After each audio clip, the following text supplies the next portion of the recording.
आप सभी का स्वागत है एक बार फिर से हमारे YouTube channel career point Nawada में।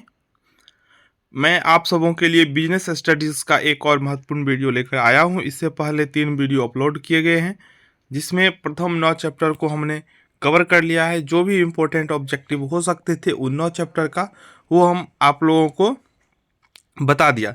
इस वीडियो में हम कोशिश करेंगे जो बिजनेस स्टडीज़ का सभी के सभी ऑब्जेक्टिव ख़त्म हो जाए, ठीक है। उसकी इस वीडियो के बाद हम आप लोगों के लिए अकाउंटेंसी और ईपीएस का भी एक वीडियो अपलोड हो चुका है, आप लोग ज़रूर देख लें, ठीक है। उसमें हम 50 इम्पोर्टेंट ऑब्जेक्टिव्स को कवर किए थे और एक वीडियो बनाएंगे, उसमें ईपीएस ऑब्जेक्टिव ख़त्म हो जाएगा। मैं जो भी वीडियो अपलोड कर रहा हूँ मैं दावे के साथ कह सकता हूँ, जो अगर आप इतने ऑब्जेक्टिव को याद करके जाएंगे तो आपको ऑब्जेक्टिव में 100% मार्क्स मिलेगा, यानी कि 50 ऑब्जेक्टिव में से 50 आपका सही होगा, क्योंकि क्वेश्चन से बाहर कुछ भी नहीं आएंगे, ठीक है। जैसे ही ऑब्जेक्टिव पोर्शन खत्म होता है हम चले आएंगे थ्योरी पर, ठीक है। तो संपूर्ण तैयारी आप लोगों का हम करवा देंगे एग्जाम से पहले। जो स्टूडेंट्स कुछ भी नहीं पढ़ा हो उनके लिए भी बहुत इंपॉर्टेंट होने वाला है। तो आप लोग हमारे चैनल के साथ जुड़ जाएं, चैनल को सब्सक्राइब कर लें, वीडियो को अपने फ्रेंड्स तक शेयर करें। चलिए देखते हैं इस महत्वपूर्ण वीडियो को। इससे पहले एक बात और बता दूं, जो आप लोगों को सुविधा हो वीडियो एक ही जगह मिल जाए, इसलिए हमने कैरियर पॉइंट नवादा का व्हाट्सएप चैनल बना दिया है, जहां पे हम सभी वीडियो का लिंक, पीडीएफ, इम्पोर्टेंट बात जो एग्ज़ाम से रिलेटेड होगा वहाँ पर हम शेयर करेंगे। तो आप लोग ज़रूर उस चैनल को फॉलो कर लें। धन्यवाद। चलिए, ये जो इम्पोर्टेंट चैप्टर है वित्तीय बाजार, फाइनेंशियल मार्केट, इससे सबसे पहला और बहुत बहुत महत्वपूर्ण प्रश्न है जो मुद्रा बाजार व्यवहार करता है। मुद्रा बाजार जो है अल्पकालीन कोष में व्यवहार करता है। मुद्रा बाजार कहाँ व्यवहार करता है? अल्पकालीन कोष में, ठीक है। चलिए आगे है, पूंजी बाजार व्यवहार करता है। पूंजी बाजार दीर्घकालीन कोष में व्यवहार करता है। मुद्रा बाजार अल्पकालीन कोष में व्यवहार करता है, पूंजी बाजार दीर्घकालीन कोष में व्यवहार करता है। दोनों प्रश्न बहुत इंपॉर्टेंट है। आगे है, तरलता का निर्माण करता है। तो गौण बाजार तरलता का निर्माण करता है। तरलता का निर्माण कौन करता है? गौण बाजार। ये भी आपको समझ में आ गया होगा। आगे है, नवीन निर्गमित अंशों में व्यवहार करता है। नवीन निर्गमित अंशों में व्यवहार करता है प्राथमिक बाजार। जो प्राथमिक बाजार होते हैं वो नवीन निर्गमित अंशों में व्यवहार करता है। आगे है, वैधानिक रूप से सेबी की स्थापना हुई थी। तो वैधानिक रूप से सेबी की स्थापना 1992 में हुआ था। आगे है, भारत में स्कंध विपणियों का भविष्य कैसा है? भारत में स्कंध विपणियों का भविष्य उज्जवल है। भारत में स्कंध विपणियों का भविष्य कैसा है? तो उज्जवल है, ठीक है। आगे है, सेबी का मुख्य कार्यालय है। सेबी का मुख्य कार्यालय मुंबई में है। सेबी का मुख्य कार्यालय कहाँ पे है? मुंबई में। आगे है, विश्व में सबसे पहले स्कंध विपणि की स्थापना कहाँ हुई थी?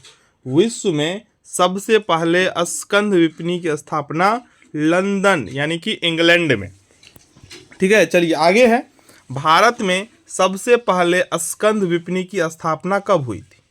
1887 ईस्वी में भारत में सबसे पहले स्कंध विपणि की स्थापना 1887 ईस्वी में हुआ। आगे है, वाणिज्यिक विपत्र लिखा जाता है।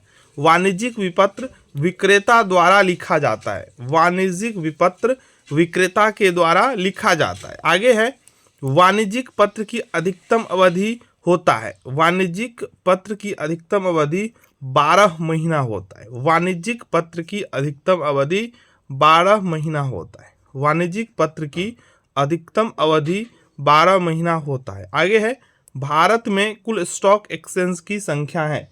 भारत में कुल स्टॉक एक्सचेंज की संख्या 21 है।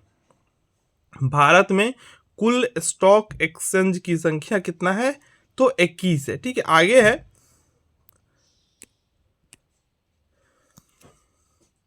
राष्ट्रीय शेयर बाजार का निपटाना चक्र है T+2, ये राष्ट्रीय शेयर बाजार का निपटाना चक्र है। आगे है OTCEI का प्रारंभ किस तर्ज पर हुआ? तो OTCEI का जो स्टार्टिंग है वो NSDL तर्ज पर हुआ। OTCEI का प्रारंभ NSDL पर हुआ, ठीक है। आगे रेपो क्या है? तो रेपो एक पुनर्खरीद समझौता है। रेपो क्या है? एक पुनर्खरीद समझौता, ठीक है। उम्मीद करता हूं आपको मेरा प्रयास अच्छा लग रहा है। और एक नया चैप्टर प्रारंभ करते हैं, विपणन, मार्केटिंग। इसका पहला प्रश्न है, विपणन पर व्यय किया गया धन है। तो विपणन पर व्यय किया गया धन विनियोग या विनियोजन है, ठीक है। आगे है, विपणन व्यय भार है। विपणन व्यय भार किस पर है? तो विपणन व्यय भार है उपभोक्ताओं पर, ठीक है। आगे है, व्यवसाय के लिए विपणन है। व्यवसाय के लिए विपणन अनिवार्य है। व्यवसाय के लिए विपणन अनिवार्य है, ठीक है। आगे है, अच्छे ब्रांड की विशेषताएं हैं। अच्छे ब्रांड की विशेषताएं होता है सूक्ष्म नाम जो आसानी से स्मरण हो जाए और अट्रैक्टिव हो, ठीक है।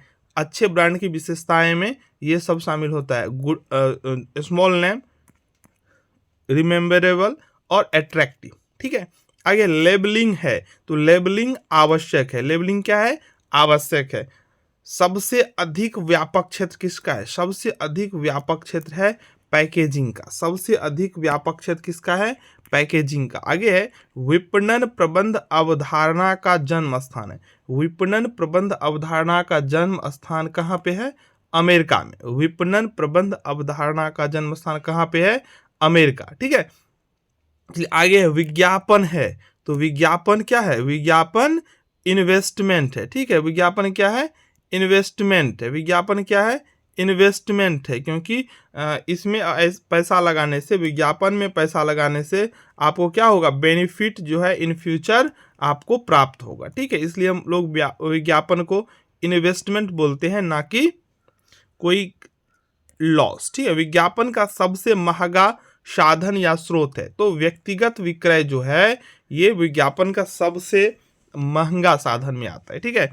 विपणन अवधारणाओं का महत्व है। तो विपणन अवधारणा का महत्व समाज के लिए भी उतना ही है जितना उपभोक्ता के लिए, और उतना ही उत्पादक के लिए, ठीक है। सभी के लिए विपणन अवधारणा का बहुत ही महत्व है, ठीक है। आगे विज्ञापन का माध्यम है।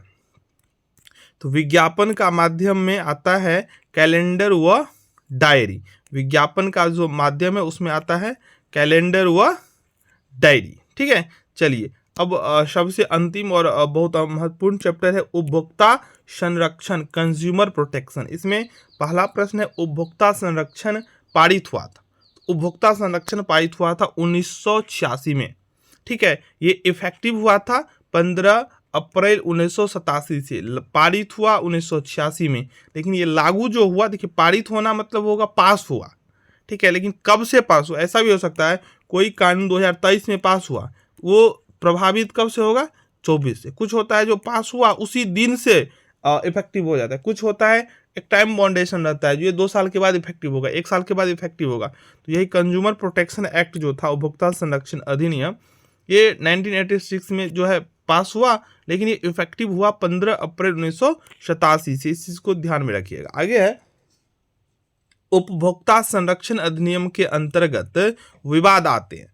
तो उपभोक्ता संरक्षण अधिनियम के विवाद आते हैं विक्रेता द्वारा दोषी माल के विक्रय संबंधी विवाद, यानी कि जो सेलर है, जो विक्रेता है, अगर वो कोई इफेक्टिव गुड्स सेल कर देता है तो उससे संबंधित जो विवाद होता है वही आता है उपभोक्ता संरक्षण अधिनियम के अंतर्गत, ठीक है। उपभोक्ता विवाद निवारण एजेंसी, उपभोक्ता के समस्या के समाधान के लिए 3 एजेंसी का निर्माण किया गया था। पहला है जिला मंच, जो 20 लाख तक, अगर कस्टमर का कोई धोखाधड़ी किया है तो 20 लाख तक वो जिला मंच में अपना कंप्लेन दायर करेगा। फिर उससे ऊपर राज्य आयोग है जो 20 लाख से लेकर 1 करोड़ तक के मामला को देखता है। राज्य आयोग में 20 लाख से लेकर 1 करोड़ तक। फिर उससे आगे आता है राष्ट्रीय आयोग, जो 1 करोड़ से अधिक के मामले को निपटान करता है। ये उपभोक्ता विवाद निवारण एजेंसियां हैं। 3 प्रकार की एजेंसी हैं। जिला मंच जो 20 लाख तक के विवाद को डील करता है, राज्य आयोग जो 20 लाख से लेकर 1 करोड़ तक, और तीसरा है राष्ट्रीय आयोग जो 1 करोड़ से ऊपर के मामलों को देखता है। ठीक है, आगे भारत में कार्यरत गैर सरकारी संगठन है। तो भारत में कार्यरत गैर सरकारी संगठन है वॉइस और कॉमन कॉज। ठीक है,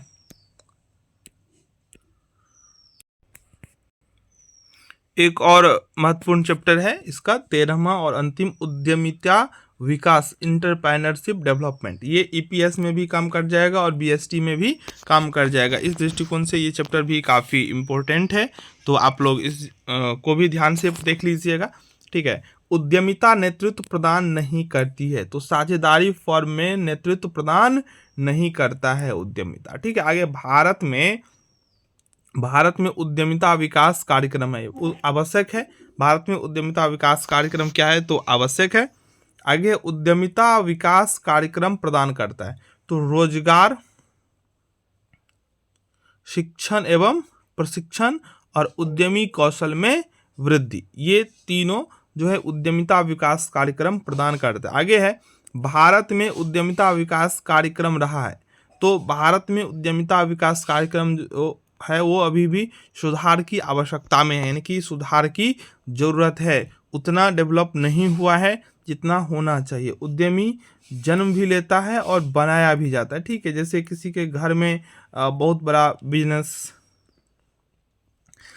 मैन है, तो वहाँ पे वो जो जन्म लेता है वो ऑटोमेटिक उनके पास में कुछ ना कुछ उद्यमीय कौशल रहता है और बाद में लोग पढ़ाई करके भी बन जाता है। ठीक है, भारत में उद्यमिता विकास संस्थान स्थित है। भारत में उद्यमिता विकास संस्थान स्थित है, तो ये हो जाएगा अहमदाबाद में।